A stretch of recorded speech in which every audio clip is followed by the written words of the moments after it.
கர்த்தருக்கு ஸ்தோத்திரம். இன்றைய நாளிலும் நாம் சிலுவை பாடுகளை குறித்துதான் தியானித்து வருகிறோம். ஆண்டவராக இயேசு கிறிஸ்து சிலுவையில் அறையப்படும் போது அவர் பேசிய 7 வார்த்தைகளில் 3வது வார்த்தை குறித்துதான் நாம் இப்போது தியானிக்க போகிறோம். சிலுவையில் 3வதாக பூத்த பூ அன்பு. இயேசு கிறிஸ்து நமது பாவங்களுக்காக அந்த கல்வாரி சிலுவையில் தொங்கிக் கொண்டிருந்த வேளையில் சிலுவையின் அருகே நின்று கொண்டிருந்த தன் தாயையும் தாயின் அருகே நின்று கொண்டிருந்த தனக்கு அன்பாயிருந்த சீஷனையும் பார்த்து தன் தாயிடம், ஸ்திரீயே, அதோ உன் மகன் என்றார். பின்பு சீஷனை நோக்கி, அதோ உன் தாய் என்றார். இந்த வார்த்தையில் ஒளிந்திருக்கும் 3 காரியங்களை குறித்துதான் நாம் இன்றைக்கு தியானிக்க போகிறோம். முதலாவதாக அன்பு. இயேசு கிறிஸ்து நம்மிடம் போதித்த பிரதான கற்பனைகள் என்னவென்றால், மத்தேயு 22:39 சொல்லப்படுகிறது, உன்னிடத்தில் நீ அன்பு கூறுவது போல பிறனிடத்திலும் அன்பு கூறுவாயாக என்று. ஆவிக்குரிய கனிகளில் முதலாவதாக சொல்லியிருந்தது அன்புதான். 1 கொரிந்தியர் 13ஆம் அதிகாரத்தில் அன்பு குறித்து அதிகமாக தியானிக்க முடியும். அன்பு ஒரு காலம் உடையாதாக இருக்கிறது. அன்பு என்ற ஒன்றே நியாயப்பிரமாணம் முழுமையும் அடங்கியிருக்கும். இயேசு அன்பாகவே இருந்து அன்பை போதித்து அதை வெளிப்படுத்துகிறவராகவே இருந்திருக்கிறார். சிலுவை பாடுகளின் போது கூட தன் தாயின் மீது உள்ள அன்பின் நிமித்தமும் அக்கறையின் நிமித்தமும் தான் அவர் தன் சீஷனை நோக்கி, இதோ உன் தாய் என்றார். அவனும் அவளை தள்ளிவிடாமல் ஏற்றுக்கொண்டார். காரணம் அன்பு. நமக்கு எத்தனை வல்ல கிரியைகள், தரிசனங்கள், வரங்கள் என இப்படி எது கிடைத்திருந்தாலும் அன்பு இராவிட்டால் நாம் ஒன்றும் இல்லை. ஏனென்றால் இயேசு அன்பானவர். அவரை பின்பற்றுகிற நாமும் பிறரிடத்தில் அன்பாய் இருக்க கடவோம். இரண்டாவதாக ஆறுதல்.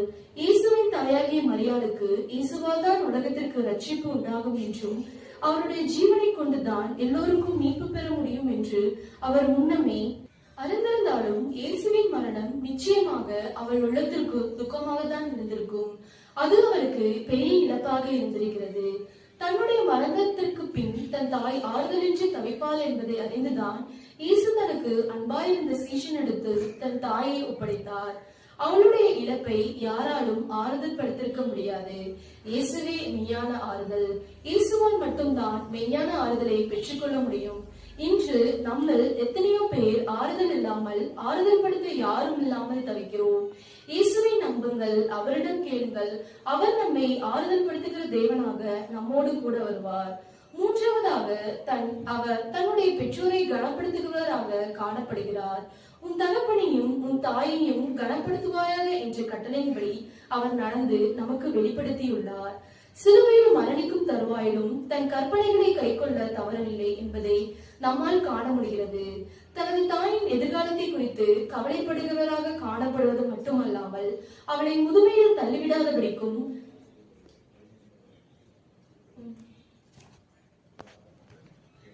கைவிட்டு விடாதபடிக்கும் தன் தாயை கனப்படுத்தும் விதமாக தனக்கு அன்பாயிருந்த சீஷனாகிய யோவானிடத்தில் தன் தாயை ஒப்படைத்தார். இந்த 3ஆம் வார்த்தையில் நாம் அறிந்து கொள்வது என்னவென்றால், நாம் அன்புள்ளவர்களாகவும் பிறரை ஆறுதல் படுத்துகிறவராகவும் பெற்றோரை கனப்படுத்துகிறவராகவும் காணப்பட வேண்டும் என்று இயேசு நமக்கு கற்பித்திருக்கிறார். ஜெபிப்போம். பரிசுத்த கிருபையுள்ள நல்ல ஆண்டவரே, இசப்பா இந்த வேளையில ஆண்டவரே, இசப்பா நீங்க சிலுவையில் பேசியதான 7 வார்த்தைகளை ஆண்டவரே, 3வது வார்த்தைகளை தியானிக்க கொடுத்த என் கர்த்தராண்டவரே எனக்கு கொடுத்த கிருபைக்காக நன்றிகளை செலுத்துகிற ராஜா. இசப்பா இந்த வார்த்தையின் மூலமாக ஆண்டவரே, நீங்க எவ்வளவு அன்புள்ள தேவனாய் இருக்கிறீர் என்பதை நாங்கள் அறிந்து கொண்டோம் ஆண்டவரே. இசப்பா அது மாத்திரமல்ல ஆண்டவரே, இசப்பா உங்க பெற்றோர்கள் ஆண்டவரே எவ்வளவு கனப்படுத்தணும் வேண்டும் என்பதை நாங்கள் அறிந்து கொண்டோம் ஆண்டவரே. இசப்பா இதே போல ஆண்டவரே, இசப்பா எங்களுடைய வாழ்க்கையில் ஆண்டவரே எங்களுக்கு பெற்றோர்களை கனப்படுத்துகிற பிள்ளைகளா எங்க கர்த்தராண்டவரே, எங்க ஒவ்வொருவரே ஆண்டவரே நீங்க மாற்ற முடியாது ஜெபிக்கிற ஆண்டவரே. இசப்பா அந்த வீடியோ பார்க்கிற ஒவ்வொரு பிள்ளைகளையும் ராஜா உங்களுடைய கர்த்தர் நாங்க ஒப்பு கொடுக்கிற ஆண்டவரே. இசப்பா அந்த வார்த்தையின்படி அந்த பிள்ளைகள் ஆண்டவரை நடக்க எங்க கர்த்தராண்டவரை நீங்க உதவி செய்யுங்க. ஒவ்வொரு பிள்ளைகளையும் ஆசீர்வதிங்க, வழி நடத்துங்க. இயேசுவின் நாமத்தில் ஜெபிக்கிறோம் நல்ல பிதாவே, ஆமென்.